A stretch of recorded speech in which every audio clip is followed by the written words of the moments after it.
عام انتخابات میں نیشنل پارٹی کے کامیاب امیدواروں کے انتخابی نتائج تبدیل کرنے کے خلاف نیشنل پارٹی کی جانب سے پارٹی صدر ڈاکٹر عبد المالک بلوچ کی قیادت میں الیکشن سیل تا ڈی آر او اور آر او کے دفاتر تک احتجاجی ریلی نکالی گئی۔ ڈی سی کے دفتر کے سامنے احتجاجی دھرنا دیا گیا۔ مقررین نے خطاب کر کے دھاندلی سے من پسند لوگوں کو عوام پر مسلط کرنے کی مذمت کی۔ بعد ازاں تربت کے مرکزی چوک پر احتجاجی مظاہرہ کر کے ڈاکٹر مالک بلوچ نے خطاب کرتے ہوئے کہا، یہ بلوچستان بھی وارث نہیں کہلاتے جنرل و کرنل میں سودہ جنان بلوچستان لے وارث نہیں ماں وتی مخلوق قدرہ کنا ماں محلوک وتی عزت قدرہ کنا میں ماں تو گوار کہ چو جنجال بھتنا ماں ایشانی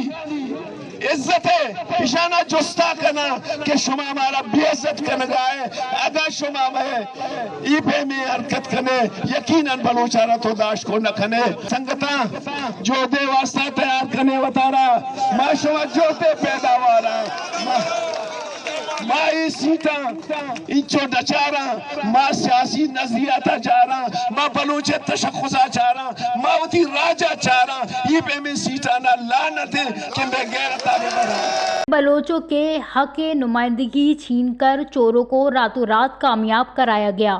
انہوں نے الزام لگایا کہ ان کو کامیاب کرایا گیا جس نے 50 کروڑ تا 1 ارب روپے رشوت دی۔ پختون حلقوں سے لے کر بلوچ حلقوں تک سازش کے تحت قوم پرستوں کو پارلیمنٹ سے دور رکھا گیا ہے۔ ان سازشوں کے خلاف سیاسی و جمہوری مذمت جاری رہے گی۔ وش نیوز، کیچ، بلوچستان۔